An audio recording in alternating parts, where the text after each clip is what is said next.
Thank you very much for joining us at our symposium, The Crisis in Ukraine and Potential Nuclear Risk, looking toward the Hiroshima Summit, organized by Security Studies Group, Sasakawa Peace Foundation.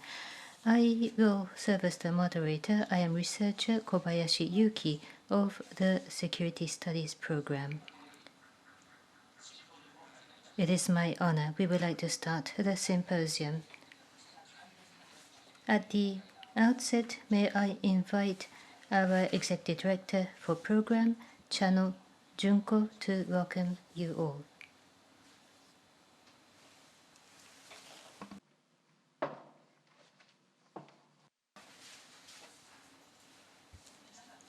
Good afternoon. Thank you very much for joining us at the public symposium, The Crisis in Ukraine and the Potential Nuclear Risk, looking towards the Hiroshima Summit, organized by the Security Study Group of Sasakawa Peace Foundation. As the Security Study Group, it is almost 3 years since we last held an in-person symposium in combination with online participation. I am very happy to see this big attendance. Now, finally next week in Hiroshima City, which has experienced the atomic bombing, the G7 Hiroshima Summit will be organized. As the host, how Japan will lead the discussion on nuclear matters and what message the G7 will issue. This is expected to be a critically important event, and therefore, that is why we have organized today's symposium. I say so because after Russia started the military invasion over Ukraine, we are faced with 2 major nuclear risks. One is the possibility that because of attack on nuclear facilities, there could be a massive release of radioactive substances. After starting the invasion, Russia has dared to attack civilian nuclear power plants, which is banned under international humanitarian law and was considered a taboo. They have occupied Zaporizhia in the southeast part and still continue to do so. The other risk is the use of nuclear weapons. Since he started the military action, President Putin has repeatedly used the unforgivable act of intimidation of nuclear and is trying to deploy tactical nuclear in neighboring country Belarus. This is the situation we are in, and therefore, prior to the summit in Hiroshima, at today's symposium, we wish to discuss about what Japan should and what G7 should do with regard to the nuclear risks. Specifically, we would like to think, in order to protect nuclear facilities in war, are the current international humanitarian law sufficient, or what roles IAEA, International Atomic Energy Agency, or the United Nations should play? We believe there must be more discussions about legislation and the role of international organizations. The long era of nuclear forgetting has ended because of invasion over Ukraine, and we have transformed into a situation where nuclear weapons could actually be used. At the G7, it is said that they are coordinating in order to issue a so-called Hiroshima document to demonstrate their determination for nuclear disarmament and non-proliferation, to make sure that the summit does not end by merely worrying about the current nuclear situation. As the only country to have suffered nuclear attack in war, it is incumbent upon us to envision the pathway towards a world without nuclear weapons. In order to review these matters, we have invited experts related to nuclear, not only from home but from abroad, in order to discuss from diverse perspectives and viewpoints. Sasakawa Peace Foundation has continued various research activities about how to deal with this nuclear risk. In particular, as of February this year, we have prepared our policy recommendations about how to protect nuclear facilities in war, which has been released.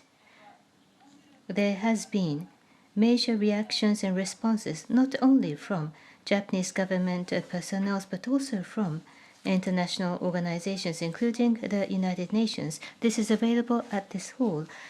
Please do take a look at our recommendation. Starting from this fiscal year, we have established a new study group on new nuclear arms control and disarmament initiative.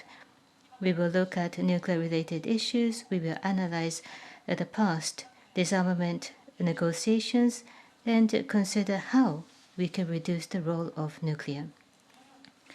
In this way, nuclear-related risk continues to intensify.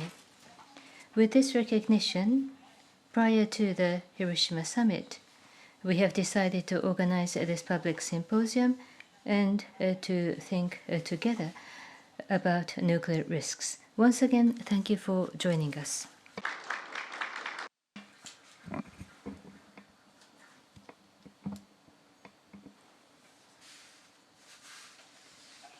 Ms. Chano, thank you very much.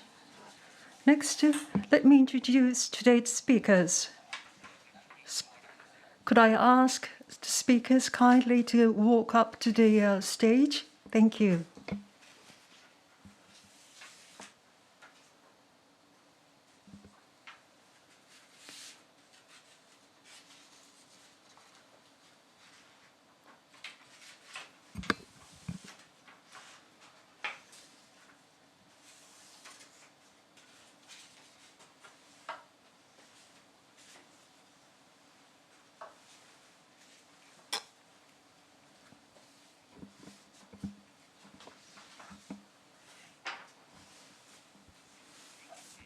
Let me introduce two speakers from Nuclear Threat Initiative, NTI, a US think tank. Mr. Scott Roecker he is the vice president at the NTI, and from 2014 to 2017, Mr. Roecker served as the director for nuclear threat reduction at the National Security Council, the highest advisory body on the U.S. security. Then he served as director of the Office of Nuclear Material Removal at the National Nuclear Security Administration. Mr. Roecker is the vice president for the NTI's Nuclear Material Security Program. He joined the NTI as senior director on the NTI's Material Risk Management Team in February 2021. Another gentleman from the NTI, Mr. Matzkin-Bridger, who served as energy attaché at U.S. Embassy and director of the Department of Energy Japan Office, Tokyo, from 2016 and 2021. Then he served as senior advisor for international affairs at the U.S. Department of Energy. Mr. Matzkin-Bridger served as Senior Director for NTI in charge of physical protection of nuclear substances since 2022. Now, let me introduce speakers from Japan. Professor Tatsujiro Suzuki, who served as chair of this study group of nuclear non-proliferation and nuclear security that you have, which compiled the policy recommendations. Currently, he is Vice Director of Research Center for Nuclear Weapons Abolition of Roecker at Nagasaki University. Graduating from the University of Tokyo Nuclear Engineering and the Faculty of Engineering, he earned his doctorate and then served as Vice Chairman of the Japan Atomic Energy Commission of the Cabinet Office from January 2010 to March 2014. Next, Professor Yoko Hirose at Keio University. She graduated from Keio University Faculty of Policy Management. In 2001, she was awarded a degree by the Graduate School of Law and Politics at the University of Tokyo, and in 2006, another degree by Keio University Graduate School of Media and Governance. From 2016, she has been professor at Keio University Faculty of Policy Management. She recently authored Hybrid War, A New National Strategy by Russia, published by Kodansha in 2021. She's been energetic in delivering her commentaries since Russia's invasion against Ukraine. We are delighted to have such distinguished speakers. Next, allow me to present Masakatsu Ota.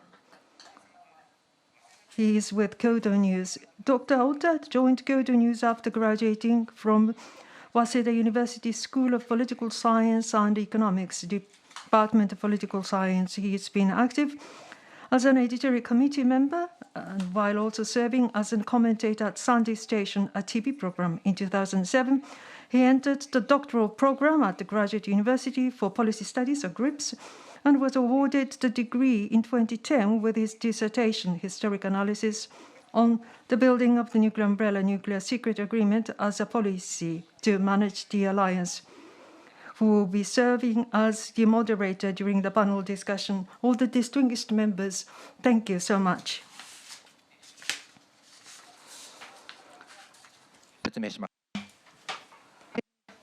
Now the recommendation will be introduced.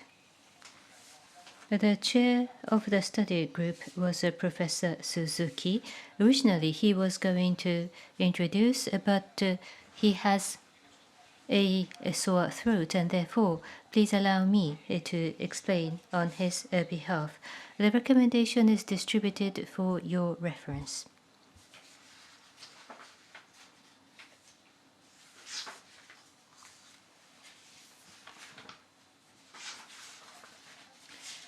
First of all, the background to the production. February 2022, ever since Russia's invasion in Ukraine, there has been attacks on civilian nuclear facilities, which is in principle prohibited under humanitarian law. Chernobyl in the northern part of Ukraine and the largest power-producing power plant in Europe, Zaporizhia, which was in operation in southeast, both were attacked. In the case of Zaporizhia, occupation continues, and that is still continuing as of today. This is used possibly as a nuclear shield vis-à-vis the counter-attack by Ukraine. In this case, the reactors or the spent fuel storage have been damaged, and there is a concern of massive release of nuclear materials across Europe. And in the second part, it indicates the reason that international humanitarian law, which is the Geneva Convention and the Additional Protocol 1, determines this aspect. But unfortunately, this legislation is not sufficient in terms of protection. In order to improve the efficacy, the existing international legislation or the United Nations are not sufficient, which now has been exposed because of Russia's invasion. And that is why there is a strong need to reform the legislation or to reform international organizations, including IAEA, and a paradigm shift is strongly required. Fundamental reforms are required. And as a result, our project was established from fiscal 2021 to 2022. So for over 2 years at the Security Studies Group, we continue this discussion. Japan holds the presidency of the G7 this year, and Japan is an experienced country as a civilian user of nuclear energy. And on top of that, Japan unfortunately experienced the Tokyo Electric Fukushima Daiichi accident. So based on the experiences, the lessons learned of civilian use and of accident, in order to protect nuclear facilities in war and to reduce the risks, Japan must take a leading and proactive reason. That is why we have prepared our report, A Protection of Nuclear Facilities and Japan's Role in Response to Russian Invasion of Ukraine and Attacks on Nuclear Power Plants. If you find the first page, please. And this introduces the members of the study group.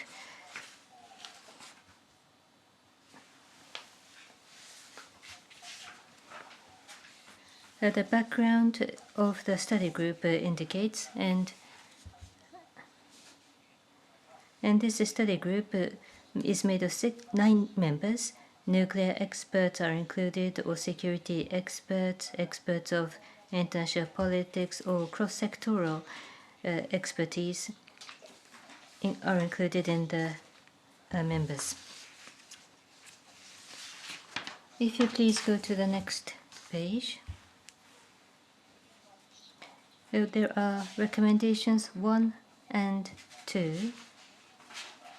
The first recommendation is, in actual wartime, and if nuclear facilities are attacked, what ought to be done? That is what it recommends about. And the second is about future challenges. The whole point is the attack on nuclear facilities, could it not be prevented in the first place? And we have thought hard, gathered wisdoms, and that has been concluded into recommendation number 2. And now this is about recommendation 1. Protection of nuclear facilities in wartime. It is not sufficient, and therefore what could be done? Protection is not adequate, not sufficient. The whole point is that the provisions, articles of the humanitarian legislation are not sufficient to protect nuclear facilities. If attacks do occur, what international organizations under what authorities can respond? There is no specific language in the provision, and therefore the efficacy is not ensured. As a result, because Zaporizhzhia was occupied, IAEA DG Mr. Grossi has tried to take the initiative, and as a way of an exception, so to say, he embarked to visit Zaporizhzhia on his own and try to research the situation, to analyze the situation. He is trying to consult with Russia so that the reactor would not be destroyed. Grossi has worked hard. So in a way, IAEA has tried to engage in warring parties. IAEA has tried to be engaged in the protection of nuclear facilities, but instead of keeping it as an exception, it should be that, according to IAEA's recommendation, a possible nuclear safety and protection zone, according to IAEA's tentative nomenclature, why not have a permanent mechanism? So that is the pillar of our first recommendation. So even if such a safety and security protection zone, how can this be enforced? But IAEA, after all, is the guardian of peaceful use of nuclear energy. They do not have past records to work in wartime. And therefore, when it comes to humanitarian activities in war, then it would be the ICRC, the International Committee of the Red Cross, that could possibly cooperate with IAEA. So that would be the second pillar of the first recommendation.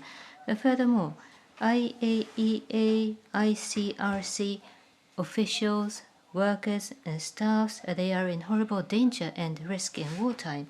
And without any protection, officials, could they be sent? Is that realistic?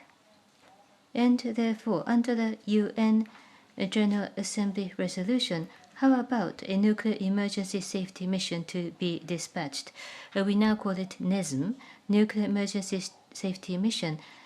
What about this kind of mechanism in order to ensure the safety of officials? And why do we need the General Assembly resolution? That is because, which has been exposed because of Russia's attack, that a permanent member of the Security Council is the warring party, or countries that have close relationship with a permanent member of the UNSC. In such circumstances, unfortunately, the Security Council does not function at all. They are simply not at all able to engage in this crisis. If that is the reality, then with the authority and auspices of the General Assembly resolution, could he not send such missions? We have studied, and back in 1956, during the Suez crisis, according to the UN General Assembly resolution, there was a past record of sending a peace mission, and therefore, how about protecting nuclear facilities in wartime and possibly make up a mechanism which could be applied rapidly in place? And then the international community should immediately start the discussion, and Japan should take the lead in the discussion. That is what we recommend. Next page, please. Recommendation number 2. Now, going forward, countries that have nuclear facilities and neighboring countries, they imagine that they will become the warring parties. So, in principle, the current Geneva Conventions, the first protocol, they actually prohibit attacks on those facilities, but they are providing for the protection of nuclear facilities. But how to make it implementable or enforceable? In the international community, we need to discuss this swiftly. I mean, in the existing law, we do have such a provisions. Once again, the roles that this has played so far, now aggression against Ukraine by Russia, including the role of this additional Protocol 1 to the Geneva Conventions, the international community should discuss this once again. But there are difficulties involved. Nuclear facilities during wartime, if we are to say that we are going to protect them, then using this as a kind of a cover in nuclear facilities, setting up military bases, there will be such countries who will do so.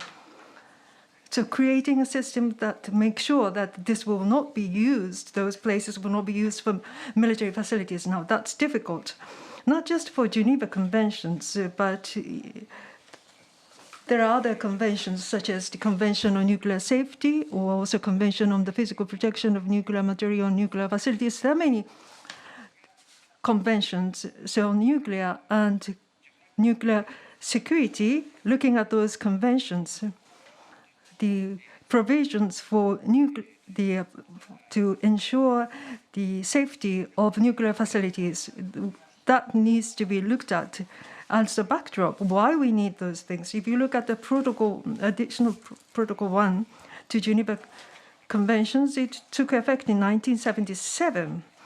Now, 2023, and that time, this about the radiation on the impact on the human bodies and natural environment, the understanding has changed. Since it took effect in 1986, there was a Chernobyl accident in 2011 here in Japan. Unfortunately, we had this Fukushima Daiichi accident. So that's Japan.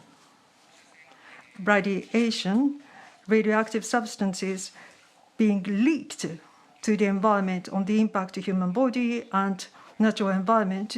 We know it so better than anybody else. Japan should actually take the lead in this. As for the specifics, among the top leaders, we need to have a framework for regular discussions among the top leaders until 2016. And by President Obama's initiative, there was Nuclear Security Summit. But at the moment, such nuclear security summit is not being held.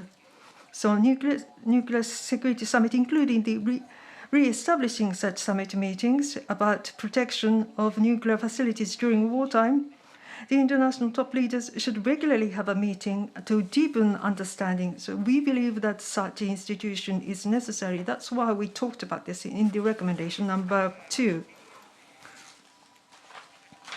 On February 24th, that was just 1 year since the invasion against Ukraine. We actually communicated this to the society, published this, and distributed these materials. And there have been repercussions. First, the Prime Minister's office, the Deputy Chief Cabinet Secretary, we delivered this to him towards the Hiroshima summit. G7, please give it to the Prime Minister. We said this, and we gave a briefing. And also the MOFA, the Disarmament, Non-Proliferation Science Department, the counterpart to the IAEA, we gave explanation to them. Not just the ministries and agencies, also to the security, the group of each political party, the LDP, Komeito, DCP, DPP, we had discussions. And going forward, rather than having such discussions at the political party level, it would be better to have a framework that is beyond political parties. That's one of the advice we received. So in those groups that have different politicians participating, we would like to go there to give explanation. Last but not least, the impact from the what was the impact from the international community? At the moment, the Secretary General of the UN, who happens to be a Japanese woman who's in charge of disarmament, so we sent this, and also the Ukrainian ambassador here in Japan. We delivered this message with the United Nations. We are planning to exchange information with those as well. This concludes my explanation, and the chair of the study group, Professor Suzuki, I would like to invite him to share with us your comments. 鈴木でございます。 Thank you for the introduction. I am Suzuki. I have caught a cold, so I have asked Mr. Kobayashi. I should just mention two comments. As was introduced at the outset, protection of nuclear facilities in war, it is not adequate. As Mr. Kobayashi mentioned, there is the Geneva Convention, which is not adequate. That could be the most serious issue, and there are 2 points that I would like to add. First of all, civilian nuclear facilities, they are not planned under the scenario of wars. Safety of nuclear facilities are not prepared for war, and therefore there is no guarantee that they would function in war. It is not prepared for war. However, there are measures against nuclear terrorism. That's nuclear security. We have 2 experts here about preparing for terrorism, but in terms of nuclear security, the attacks on Zaporizhia, how we should review the situation. As of July, there was an emergency recommendation that was issued. We focused on the following areas. We have discussed with nuclear experts and regulatory authorities. Once a war is initiated, it goes beyond the premises of regulations for civilian facilities, and nuclear regulators can do nothing. It is left to the central government. They say that they have no authority. But nuclear terrorism and ordinary nuclear safety, where is the boundary? It is difficult. Under nuclear security regulations, the regulation DDT, the design-based threat, is utilized, and DBT-based measures are required over operators, and the police also are required. But if it is a situation beyond the design-based threat, like war, who and what way should take the responsibility to protect the facilities? Who has the authority to coordinate under the legislation? Only up to the DBT-based area is under the auspices of police and the operators. In the case of Japan, the self-defense forces. But the judgment, the boundary is difficult, because what happened this time is, it's not that terrorist has occupied, which may not be a war if it is terrorists who are armed with heavy machinery. If that is not a war, it could be a terrorism activity. But as of July, emergency recommendation was issued. That's the first comment that I add. And my second comment, can the self-defense forces protect nuclear facilities? But once a war is initiated, and even if you wish to protect nuclear facilities with military strength, that is not adequate either. As Mr. Kobayashi has mentioned, under the Geneva Convention, in this report, if you look at page 17 of this report, there are some additional information. There are exceptions or exemptions. So it should be protected, but there are exceptions that they might not be protected. That is because if it is the military target, and if attack on the nuclear facility is the only means to cease the hostility, it says, so exemption or exception is provided. But how to avoid the situation? If you look at the 5th point, so the warring parties, so the materials that are utilized, so to avoid locating any military objectives in the vicinity. Just because you wish to protect, you locate tanks or missiles close to the nuclear facilities by intention, and then you will give the excuse to target, and therefore the risk of becoming under attack will only rise, which means, after all, the irony and the paradox is that even strong military power cannot protect nuclear facilities. Our recommendation is, if there is a nuclear facility and if war does erupt, then diplomatic effort, international conventions, international multilateral bilateral agreements, all possible diplomatic means must be deployed, and that is the only way to protect nuclear facilities, which means this is a serious situation. That's the point. Thank you. Thank you very much, Professor Suzuki. Regarding this recommendation, we would like to invite our experts from Nuclear Threat Initiative. From your expertise perspective, could we invite, first of all, Mr. Roecker for your comments? Thank you so much. And first of all, let me thank the Sasakawa Peace Foundation for inviting us to be here at this really important event. The timing of it is important for two reasons. One, because of the G7 Leader Summit that's happening in Hiroshima in just a little less than 2 weeks, but also the fact that this is an issue that needs constant attention. The issue, especially related to the first recommendation on the protection of nuclear facilities in wartime, this has been going on for more than a year, and I'm worried that people are accepting this as normal conditions under which to operate a nuclear facility, and that is not the case. And so the fact that we're holding this event here today, I think, is an important reminder of how unusual and difficult the situation is, and we need to continue to pay attention to that. So thank you very much for this opportunity. I've been working on the issue of nuclear security for almost 20 years. I actually began my career working to help secure Russian nuclear facilities back in the time of US cooperation with Russia to secure their facilities that held highly enriched uranium and separated plutonium. And I can say that with what we're seeing play out on the battlefields of Ukraine is the concept of nuclear security has been completely turned on its head. We're seeing a state actor acting in a way as we would expect a non-state actor, attacking a facility. And as was noted by several of our initial speakers, nuclear security isn't designed to repel an invading army. And so the very concept of what we think about nuclear security, we need to adjust that thinking based on what we're seeing play out. And it's all the more surprising to have this happen in Ukraine, with Russia and Ukraine on both sides of this. Having, reflecting on the history of Chernobyl in 1986, if there are any countries that understand the real difficulties with a meltdown of a reactor, it's Ukraine and Russia. But despite the fact that we're seeing such troubling images from Ukraine, there are steps that we can take. This is the first time we've seen a prolonged attack by an army on a nuclear facility, but this isn't the first time that we've had to operate a nuclear facility in a time of crisis. We've had to operate nuclear facilities during the pandemic, which were very different conditions under which we normally operate nuclear facilities.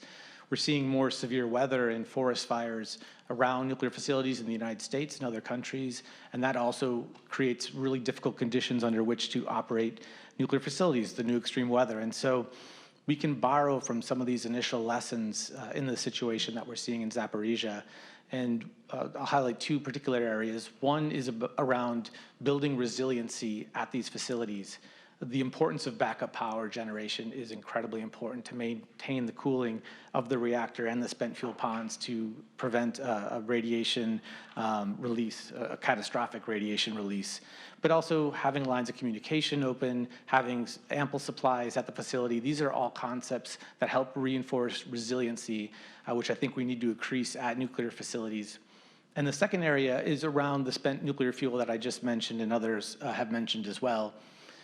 This is the issue of dealing with spent nuclear fuel and the long-term management of that has never been considered as part of nuclear security. It's more of a long-term concern, something to consider, that we've been pushing off for decades, to be honest.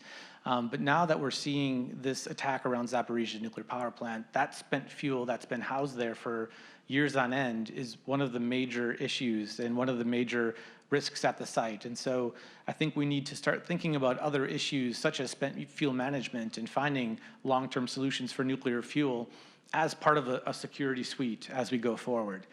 The role of the International Atomic Energy Agency was mentioned and what an important role it plays. Kabayashi-san mention the proactive role that the DG Grossi has been playing.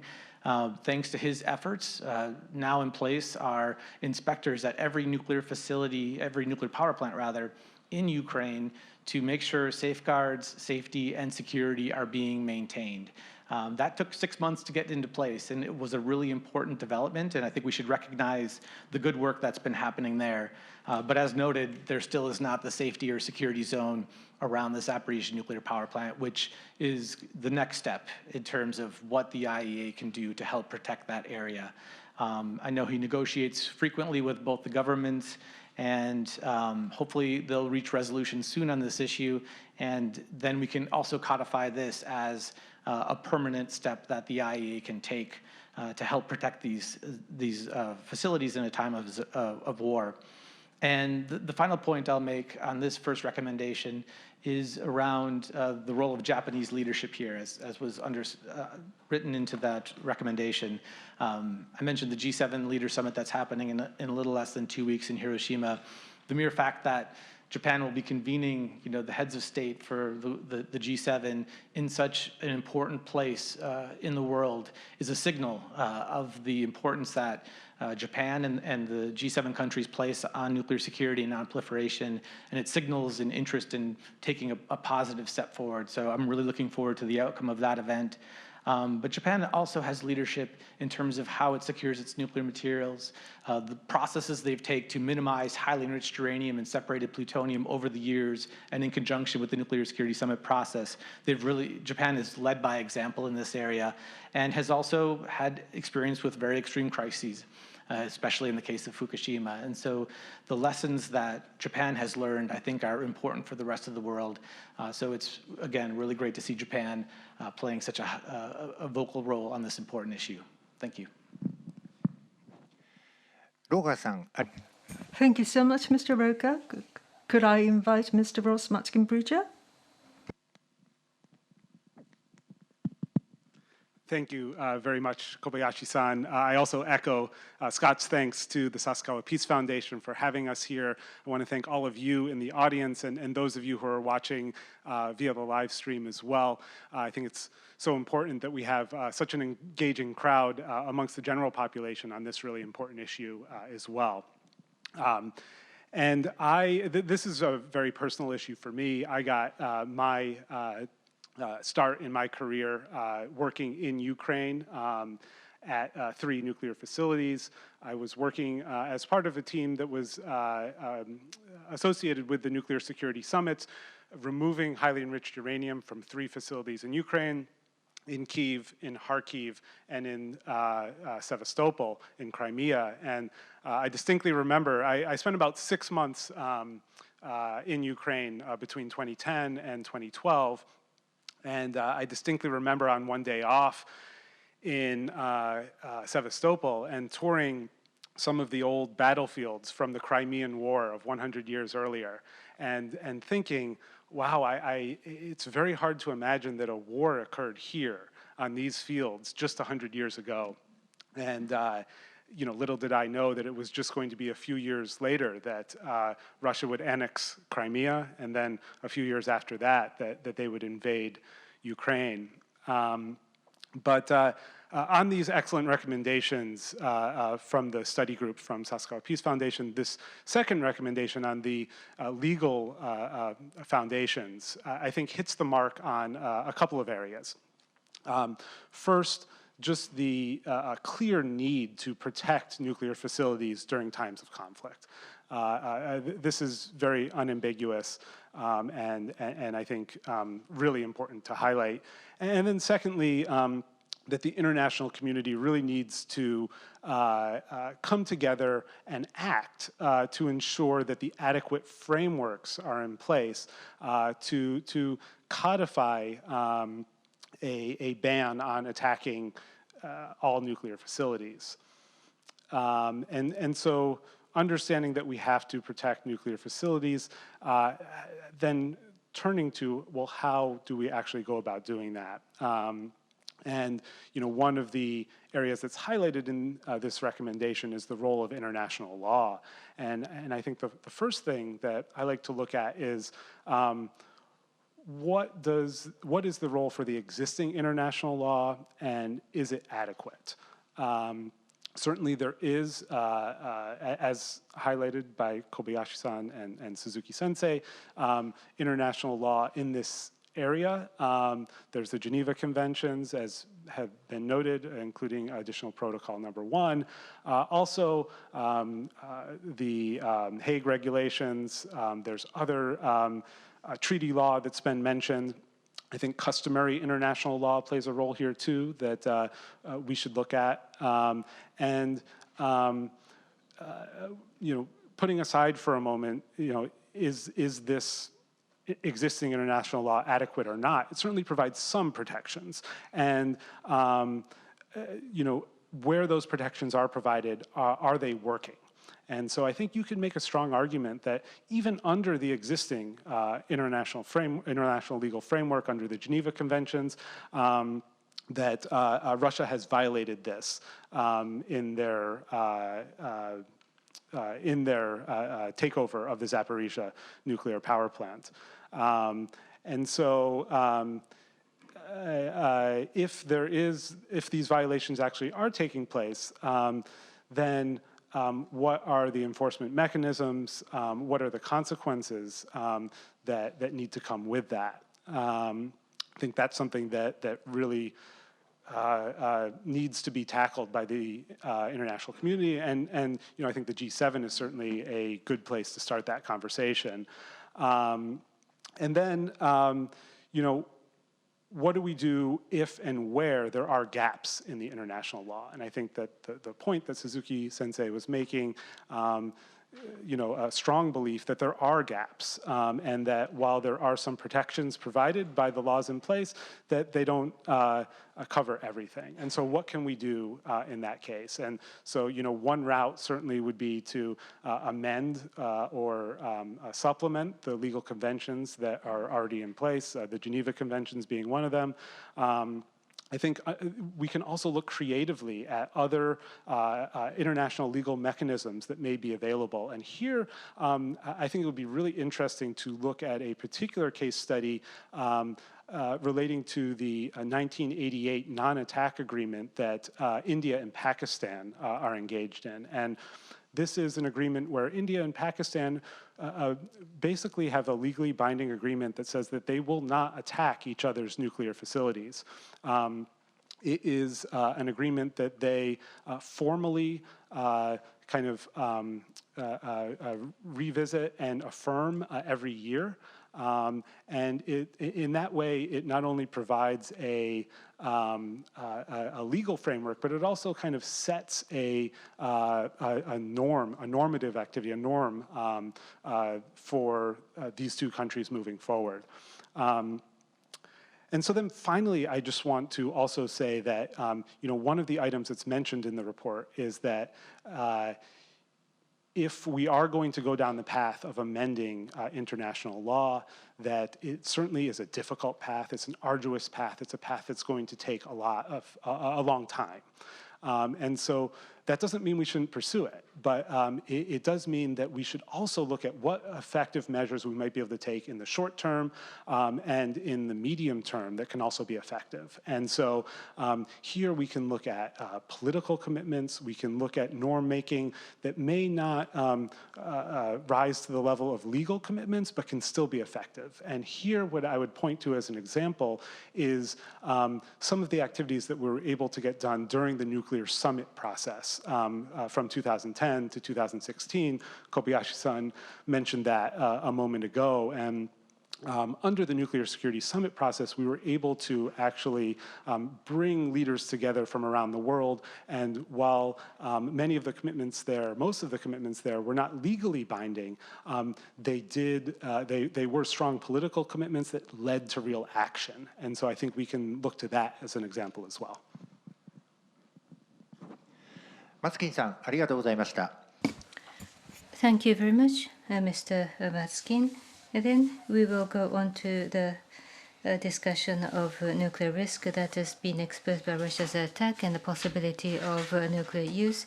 We will go on to panel discussion, the nuclear risks and Japan's role and the G7's role. We will ask Dr. Ota to moderate the panel. Thank you, Kobayashi-san. Thank you very much. I will moderate the panel. My name is Ota, and I also thank you for the online participants, and my particular gratitude to all of you in front of us in the hall, coming all the way in this rain. There are panelists with various backgrounds, extensive backgrounds. Scott and Ross, I have known them long, since the Obama administration.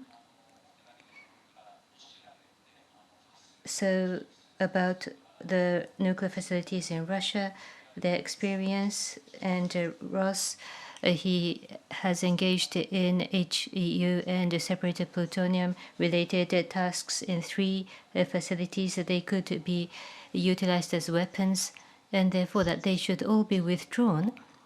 And with at Russia and US relatively safe facilities to protect the materials in order to prevent nuclear terrorism. And that was the major cause back then. That was part of the experiences. And our 2 experts, they are experts of nuclear security at White House or at US DOE, and also in the Tokyo Embassy here at the US Embassy in Tokyo, and in extensive areas. They have experiences, and I'm very happy that they have come over to Tokyo because they have such in-depth expertise and they have hands-on experience. I was a member of the preparation of the recommendation of Sasakawa Peace Foundation, and there will be 2 parts for the ensuing panel discussion. The keyword includes the war against Ukraine and nuclear risk, the use of nuclear weapons, and damage, a massive damage by radioactive substances if there is an attack. And then there is the upcoming G7 Hiroshima summit. These, I think, would be the key words. As both our American experts have referred to, Japan's leadership is important, and the location of the G7, possibly the first and the last G7 Leaders Summit to be held in Hiroshima. And on top of that, it is Kishida-san who will chair, who hails from Hiroshima. So there are nuclear weapon states, and then under the NPT, there are nuclear weapon states, and 3 of them are included. And then in addition, at the outreach, India, who is not a party to NPT, will also come.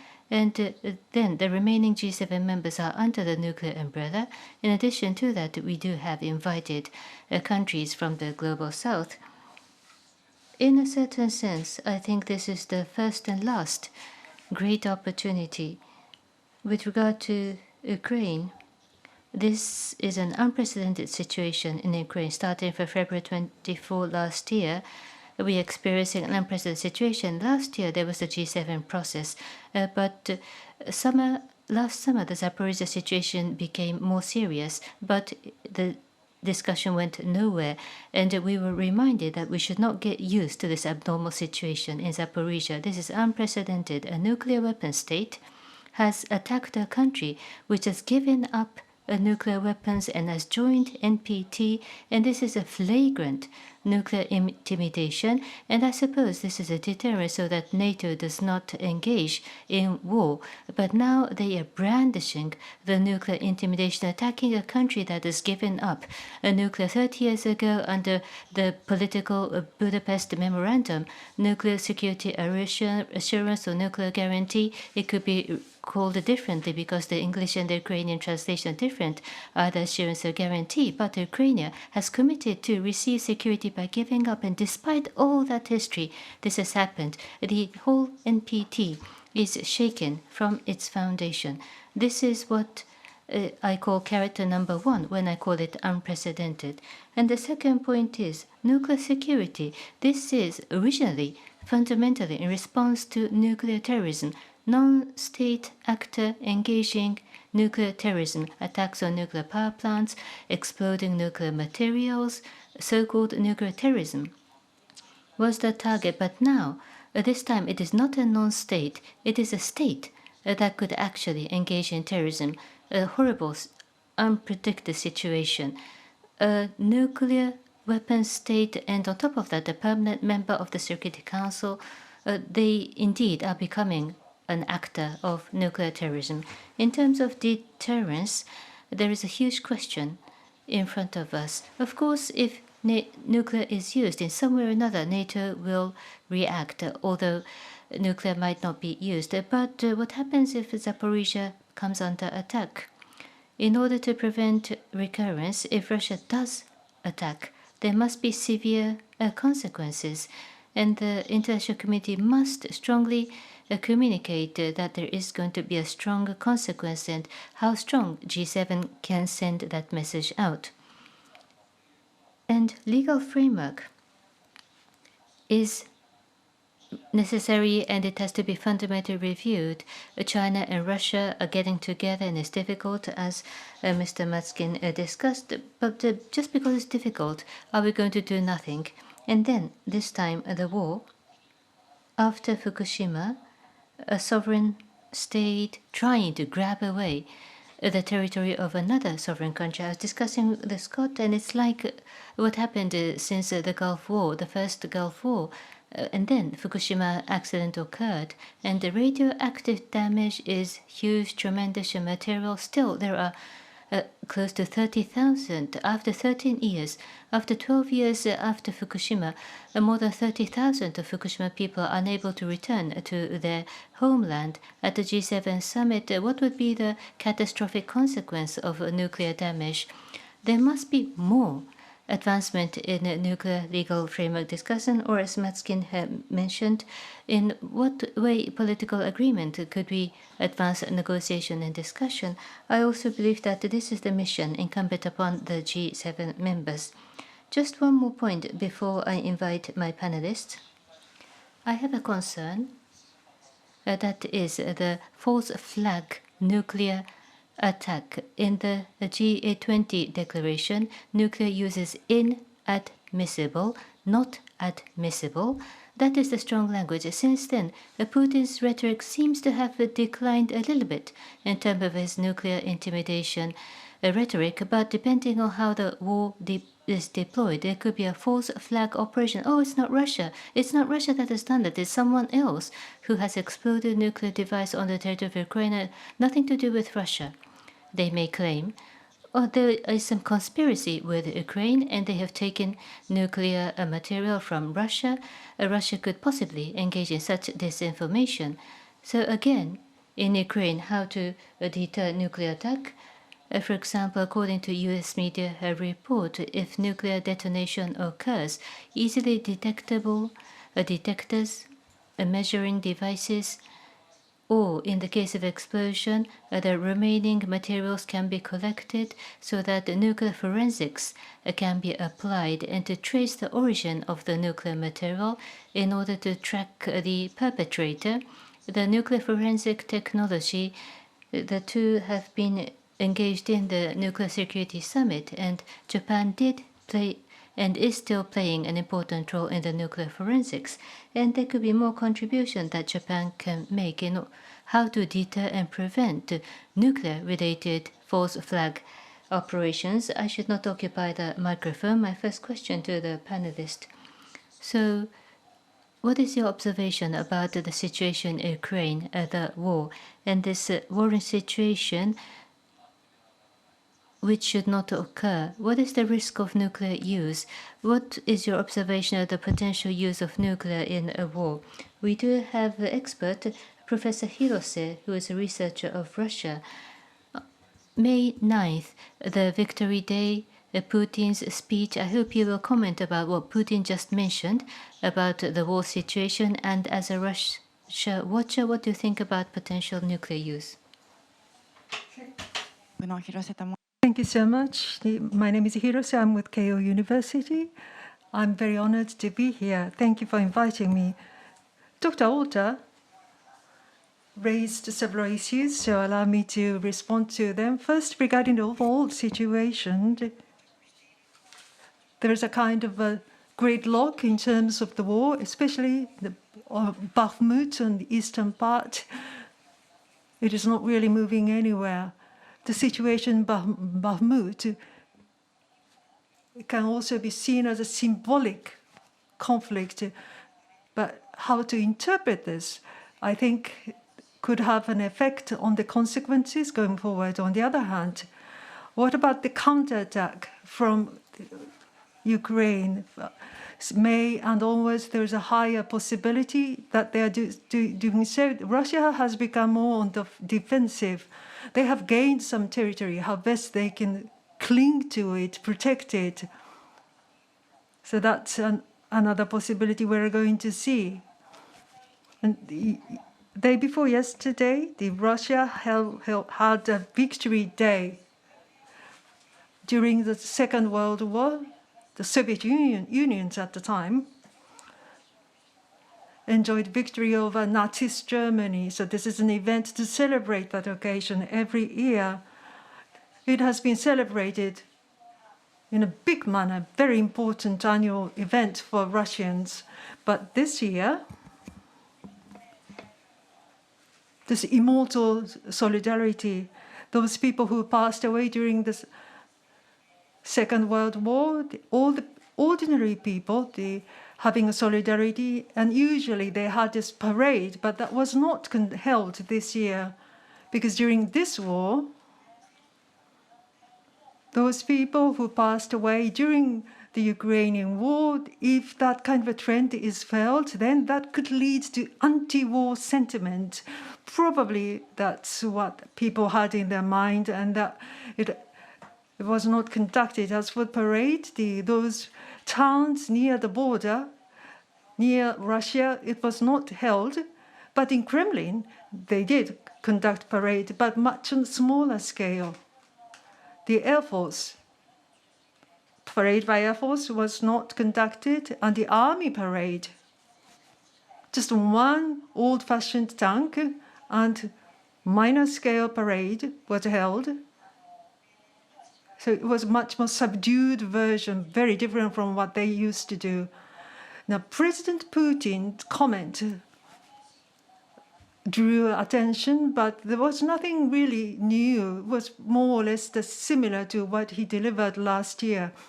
First of all, regarding this war, it has been fought because of the Western countries, very critical of the Western countries, and Russia is in the war but they didn't want to do this war. He chose to use the word war, but this is a special military operation. That's usually what the word they refer to. Another characteristic was that last year they also referred to China, mentioned China. Now, China during the Second World War, they fought against militaristic Japan. So Japan was also cited in his speech. So they praised how China fought, and also they showed distance from Japan. Japan is exerting leadership in G7, and together with the Western countries, the large-scale sanction has been imposed on Russia by Japan. So it sounded more like an ultimatum. There is a possibility that he issued a kind of an ultimatum to Japan that they can't work with Japan. Now, the scale of parade was much subdued, but from those 7 top leaders from the former Soviet Union came last year, 0. Yes, 1 year before the last, one country, just from Tajikistan. And this year, we had that only the one leader from Kyrgyzstan would participate. But now, there were 7 leaders, unless they exerted kind of exhaustion, or I don't know whether he used carrot or stick, but there were top leaders from 7 former Soviet republics, and then communicate to the world that they were not isolated. Now, Chernobyl issue. For quite a long time, Russia has been doing kind of a brinkmanship, but Russia is really particular about Chernobyl. I think there are three issues. First, military use of nuclear facilities, using this as a kind of a nuclear shield, deter attacks on those places. And the Western countries have been helping Ukraine with military matters, but they are trying to curb that.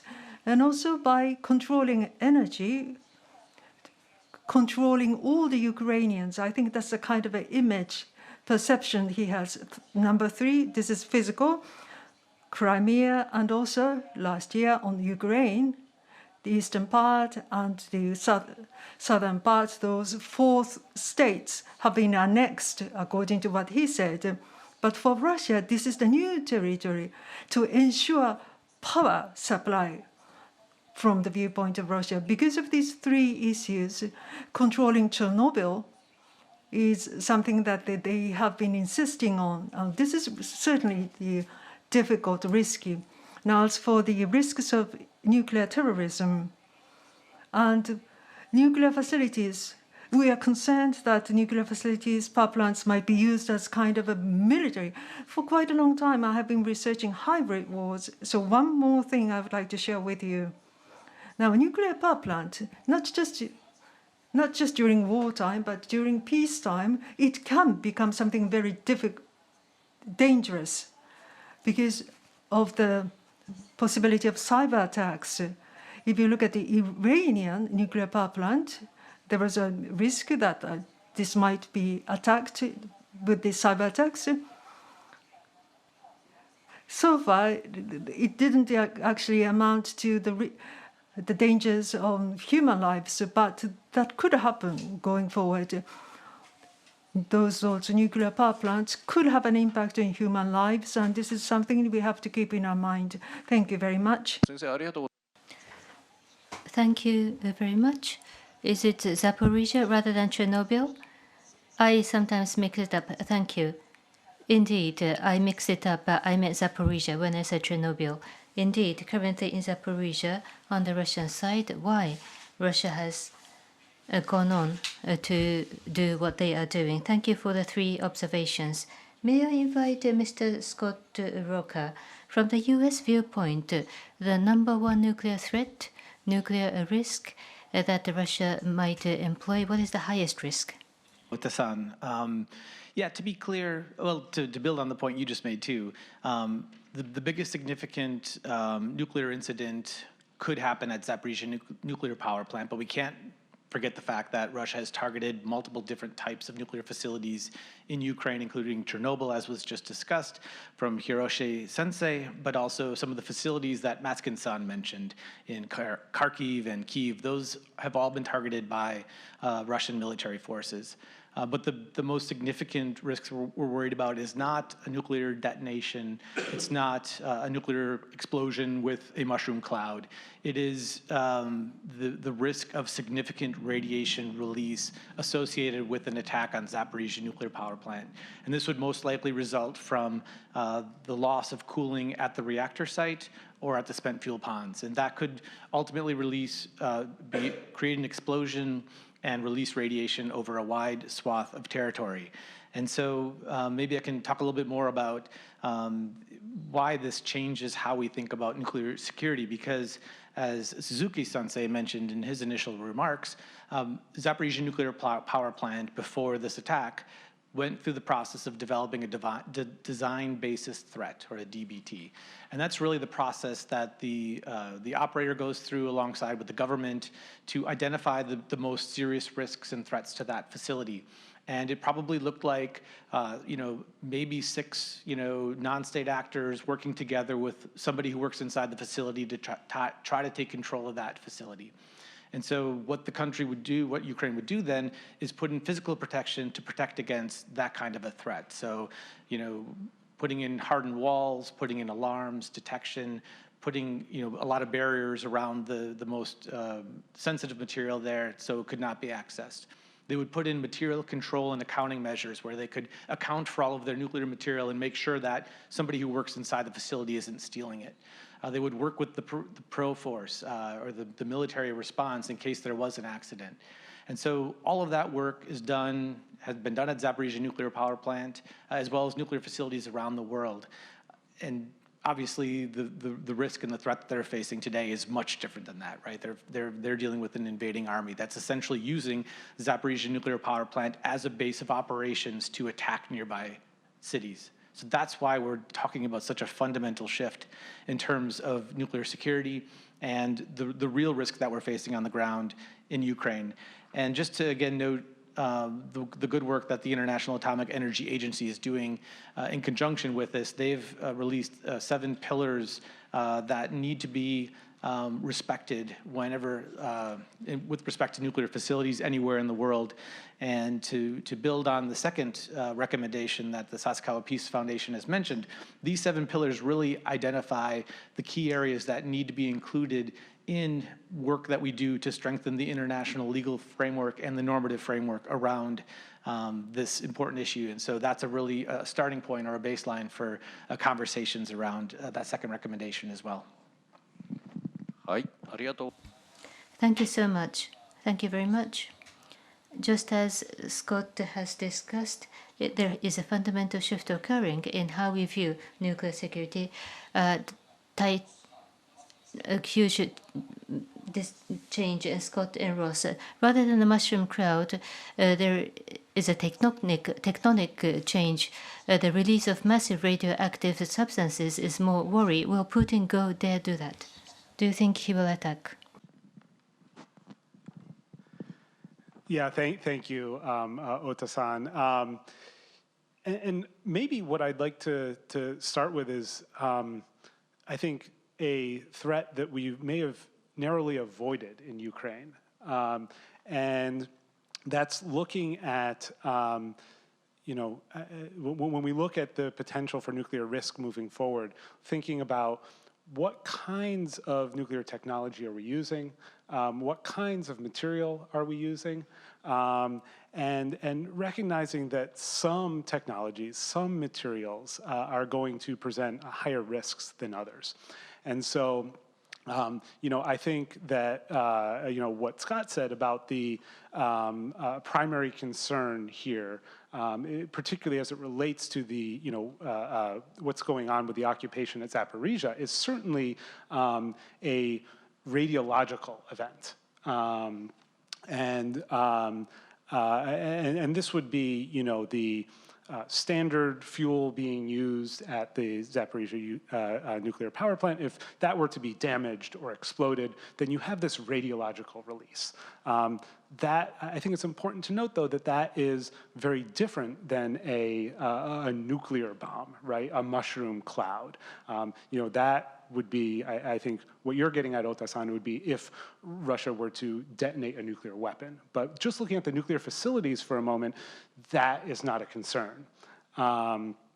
However, I mentioned that I worked at 3 facilities in Ukraine from 2010 to 2012, and at that time, these facilities did have weapons-usable nuclear material.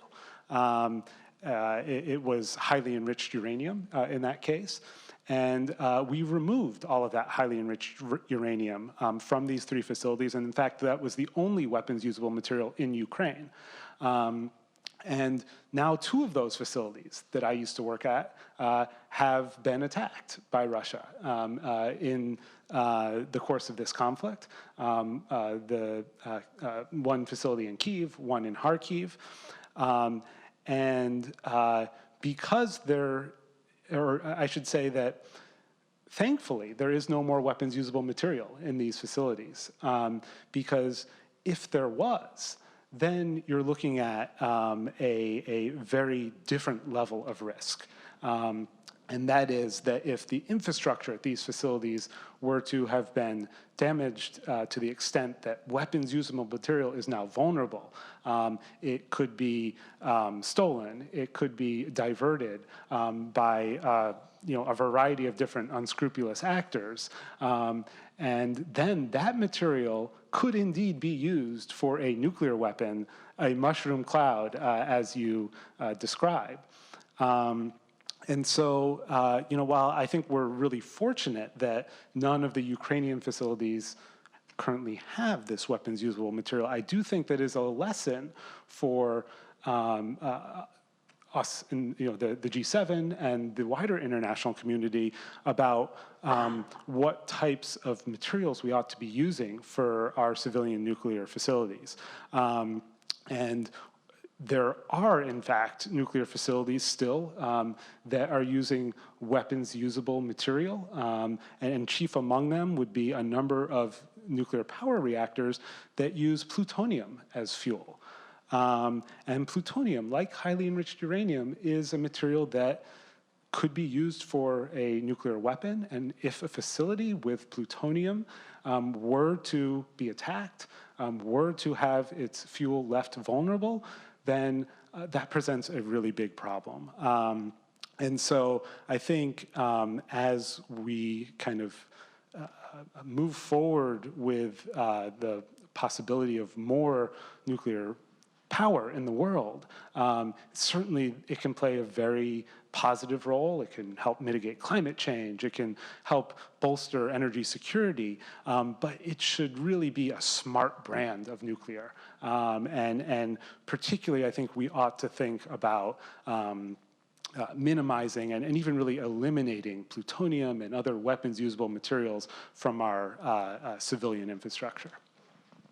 はい、ありがとうございます。今の Thank you very much. That plutonium is used as a fuel. So 239, not all of the isotopes are weapons use. 239, not all of them are highly purified weapons grade. But as Ross has worked so hard and removed, prior to the war, plutonium, HEU, you have all worked in order to withdraw those materials from Ukraine territory. But plutonium, for example, if it had still remained in Ukraine, what might have happened? Ukrainian authority probably would not resort to the use, but there could be other actors, like non-state actors who is close to Russia. If they had grabbed that plutonium, if that had remained, that has been avoided.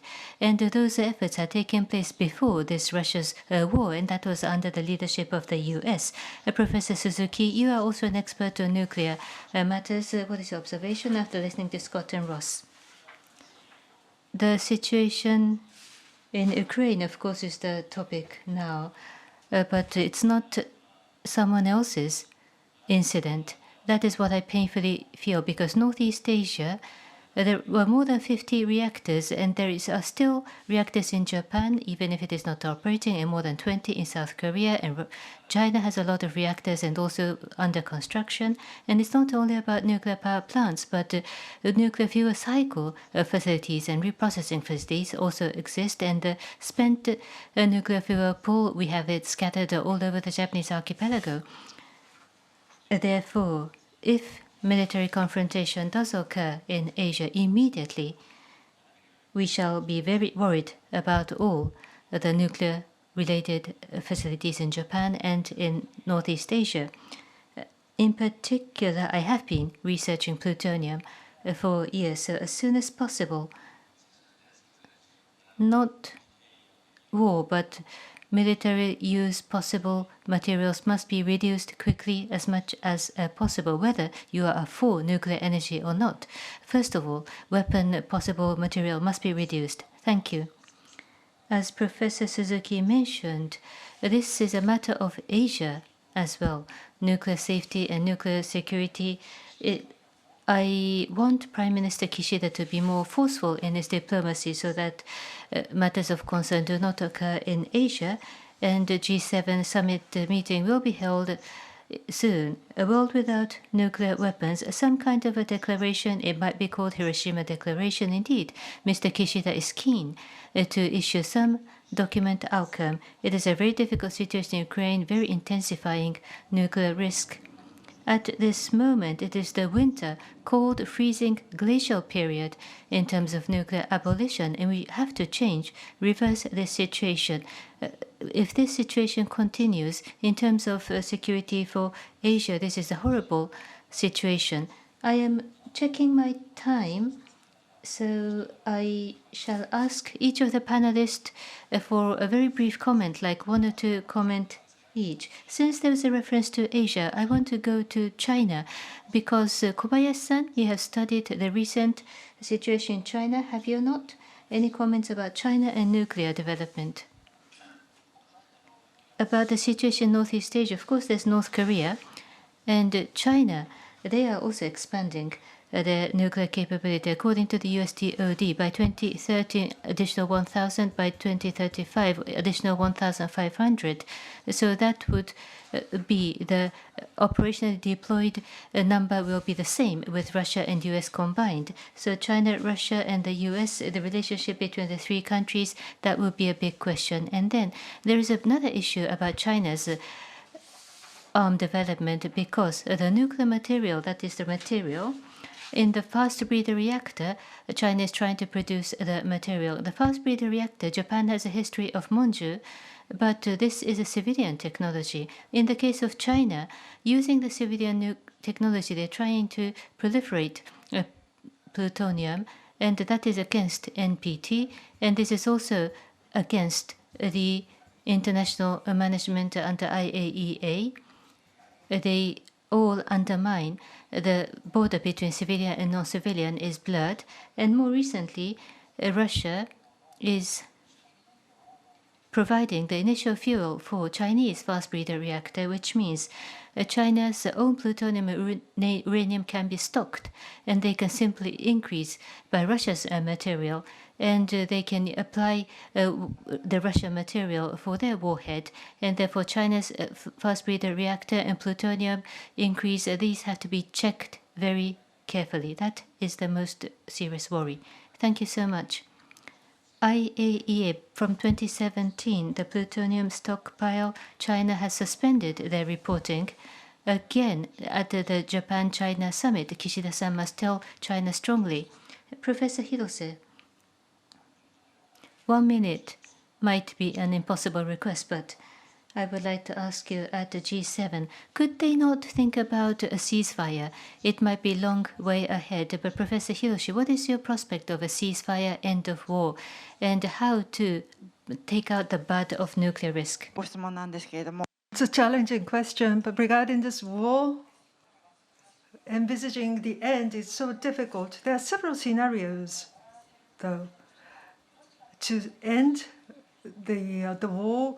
One, having an overwhelming victory, that outlook is very slim. President Putin passes away or he has to step down, that possibility. But after that, unless there is a condition that there's going to be a democratic leader, the situation will not change. And Ukraine, if the counterattack doesn't really work out, and then they may have to conclude a peace treaty while putting themselves in a disadvantageous position. If Russia is likely to be defeated, then there is still kind of a possibility that he might choose to use nuclear weapons. And frozen conflict, long, lingering war, that the likelihood is increasing. And looking at this particular conflict, what's important is, as Dr. Ota mentioned, that Budapest Memorandum, that didn't function, that didn't work out. And because of that, by abandoning nuclear weapons, it's the Ukraine that is most remorseful, because if they still had stuck with the nuclear weapons, perhaps this war might have been avoided. And the other non-nuclear countries may think similarly. That means that there might be more proliferation of nuclear weapons. So this is paradox of the stability and instability concerning nuclear weapons. There is a mutual deterrence. Among the big powers, there is this mutual deterrence. But this time, between Russia and NATO, stability, yes. But among the non-nuclear state countries, this makes it easier for those countries to start the war with conventional weapons, meaning that because of nuclear weapons, while the big countries, there is deterrence, but the war with those countries without nuclear weapons, that's sort of promoted. So it's unlikely to have accelerated escalation, but the overall situation is so unstable. Just because there are countries with nuclear weapons, all sorts of possibilities of war is increased. So globally, eliminating nuclear weapons, that's what should be looked at. Otherwise, the possibility of starting wars and other wars will increase. Japan, as the leader of the G7 this year, how to curb nuclear weapons in the world over. Fundamentally, this has to be looked at. Otherwise, we can't really anticipate world peace.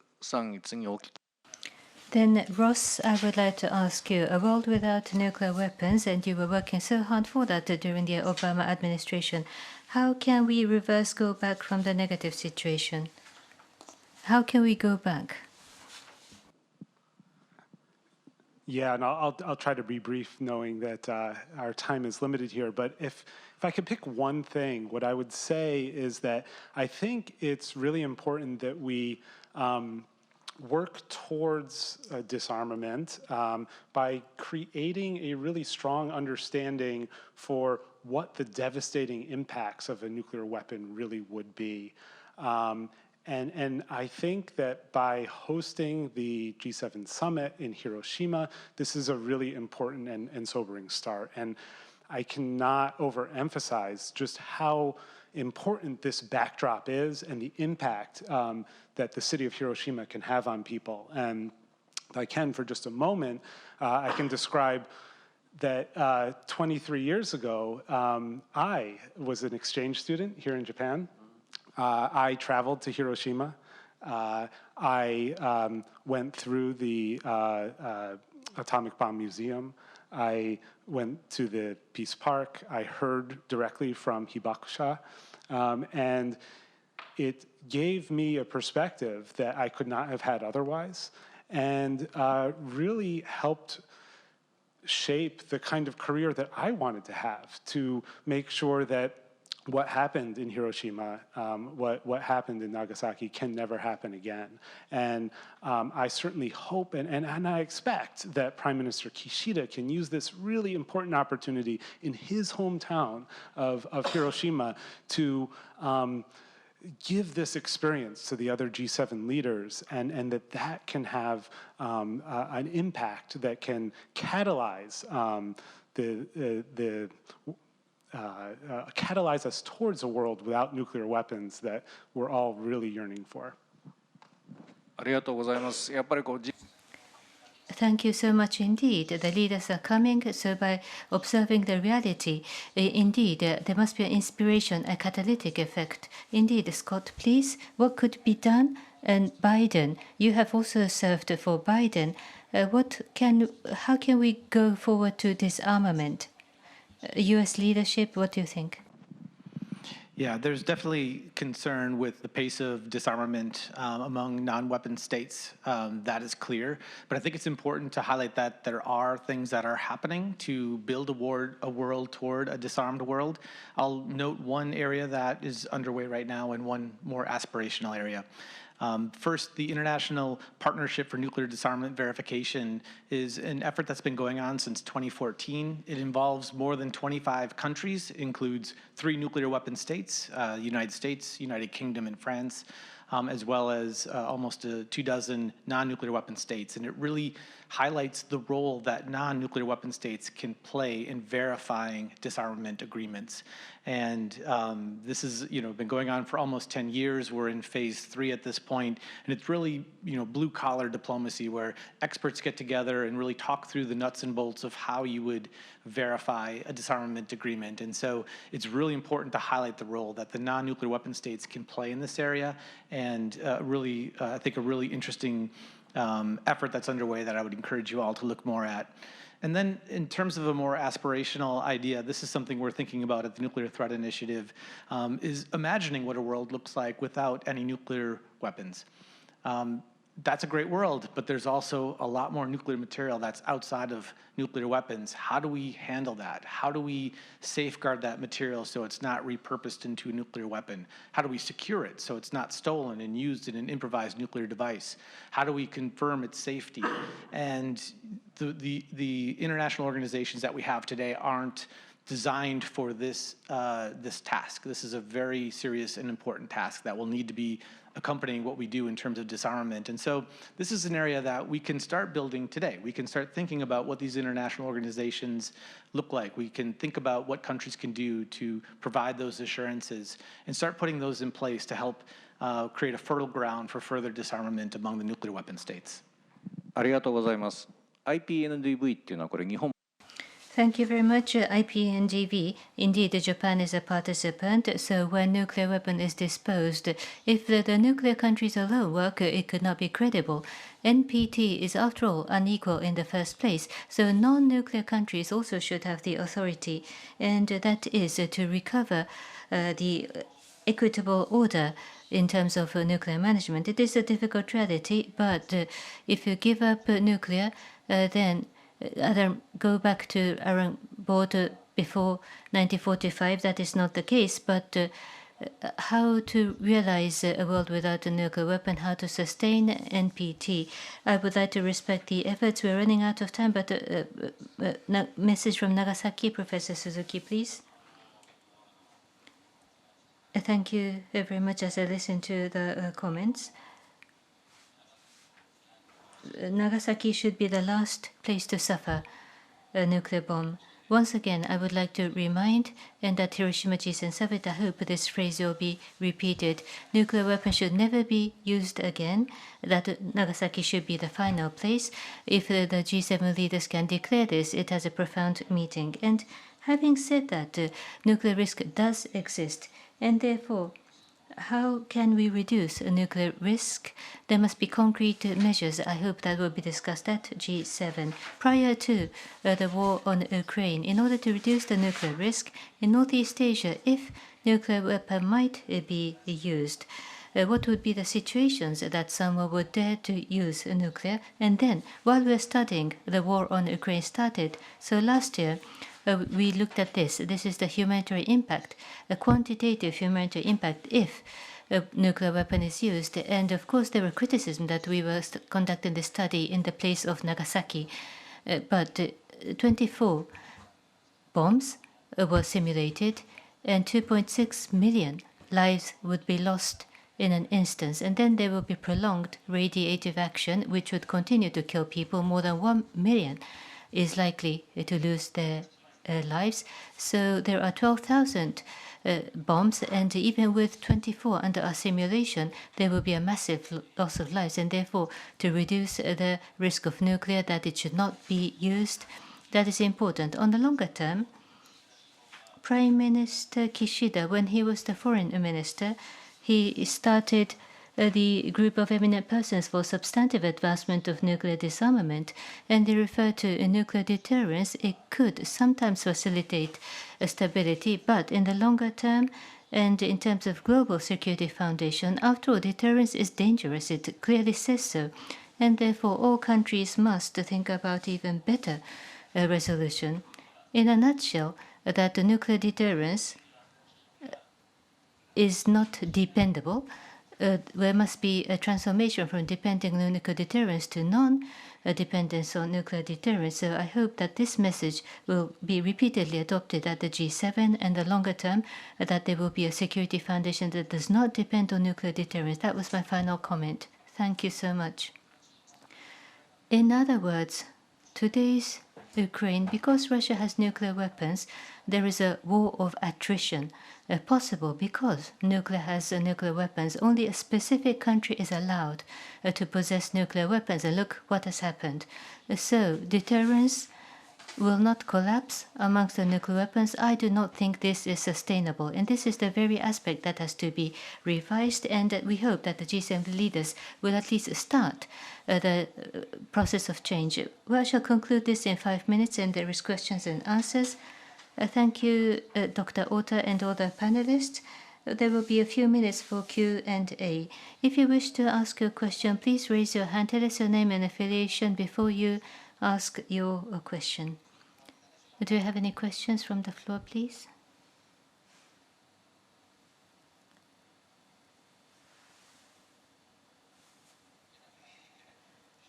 お願いします。 Yes, please.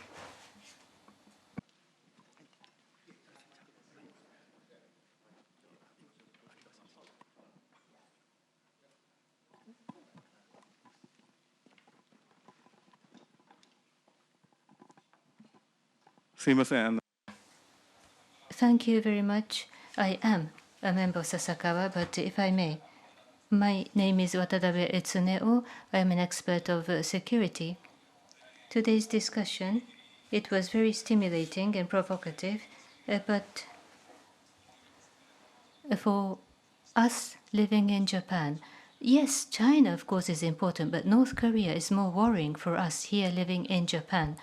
North Korea is developing ICBM missile, which even reaches the US mainland.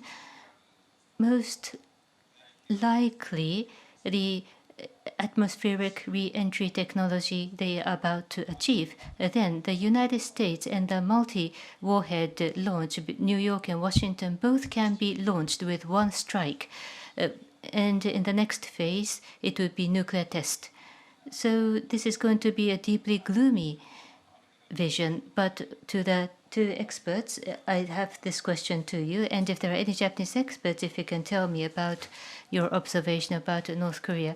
Within the US, how seriously is North Korea being discussed and taken? It seems that Biden administration, when it comes to North Korea, it seems that North Korea is not exactly high priority for Biden government. Do you think this will change or not change? And we have heard your discussion, and the NPT regime is under threat.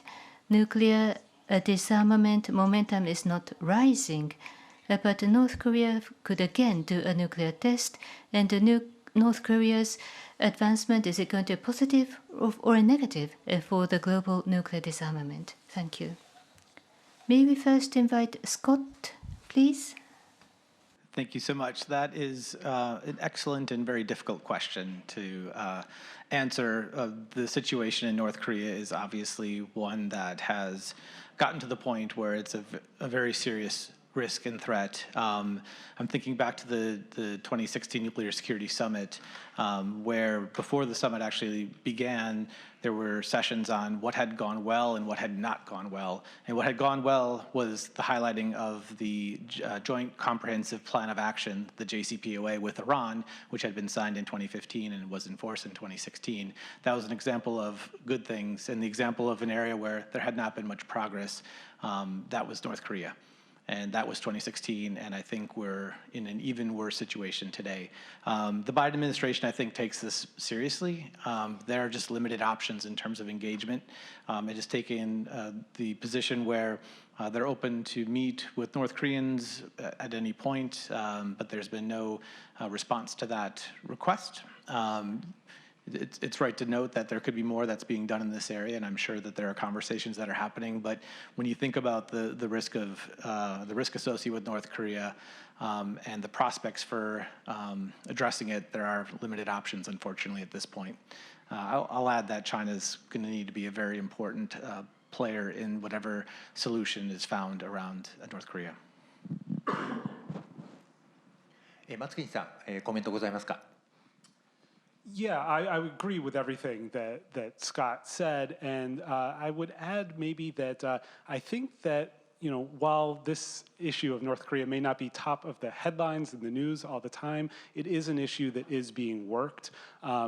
We've seen, I think, some positive momentum in terms of how allies in the Asia-Pacific region can be working together to address threats from North Korea. President Biden, President Yoon had a summit just a couple of weeks ago, followed by a really, I think, very important summit meeting between Prime Minister Kishida and President Yoon just a few days ago. And so having the United States, Japan, and South Korea working together on this issue, I think is going to be powerful moving forward. ロスさんありがとうございました。 Thank you very much, Ross.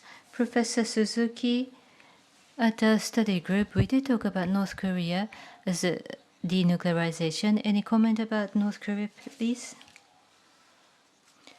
Mr. Watanabe, you are correct. It is a very grave situation. As time passes, it is only exacerbating, and therefore our concern is by miscalculation by accident, they could resort to the use of nuclear weapons. In order to avoid unexpected use, we are studying. But for example, even between North and the South, the hotline is disconnected or disused. And if the tension rises, the hotline is more important. In order to avoid nuclear war, the hotline between North and South must be revived. And of course, US and North Korea and China, they all have to engage. And Japan is also an important player. If deterrence does not work, target will be Japan and ROK. That is very clear with our study. And therefore, Japan, it's a matter for Japan, it's Japan's ownership, it's not someone else's problem. So communication is important in order to reduce nuclear risk. This is only the first step. Then more work towards denuclearization, negotiation should follow. Professor Hirose, from Russia's perspective about North Korea's nuclear, any comment from Russia's perspective?